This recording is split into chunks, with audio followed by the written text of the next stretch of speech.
Apa motifnya?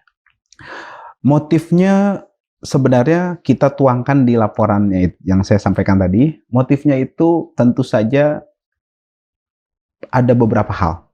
Politik, balas dendam, kebencian, seperti itu. Yang memang ditujukan kepada pihak-pihak yang berseberangan pendapat, opini dengan penguasa waktu itu. Nah, itu jelas karena memang targetnya antara lain Habib Rizik waktu itu.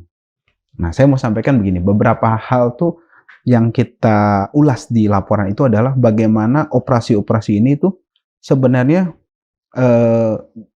dimulai sejak bagaimana penista agama waktu itu sampai tidak bisa mencalonkan karena dihukum.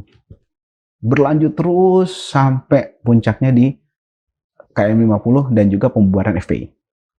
Gitu. Jadi itu sebenarnya rangkaian kejadian peristiwa yang memang di situ banyak keterlibatan dari negara seperti itu. Apa alasan utama yang dijadikan dasar sehingga negara perlu melakukan operasi itu?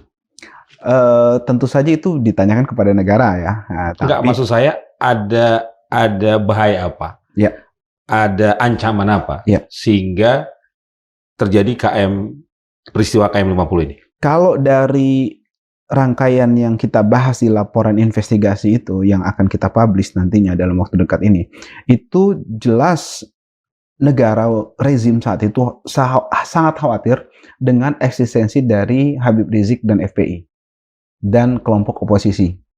Mereka sangat khawatir bagaimana sosok seorang penista agama waktu itu yang memang digadang-gadang sebagai future leader, nah sudah dimodali sekian besar gitu kan, nah tapi bisa gagal gitu kan dengan aksi puncaknya 212 waktu itu. Nah itu mereka benar-benar marah yang sehingga membuat mereka perlu untuk mengambil tindakan tegas terhadap pihak-pihak yang menggagalkan tersebut. Nah, begitu juga dengan beberapa hal yang memang akhirnya mencoreng-moreng muka mereka. Antara lain triggernya kalau menurut saya pribadi dugaannya adalah penangkapan anggota BIN yang ditangkap beberapa saat sebelum KM 50, beberapa hari sebelum KM 50 di Megamendung, di tempat pondok pesantren Habib Rizik.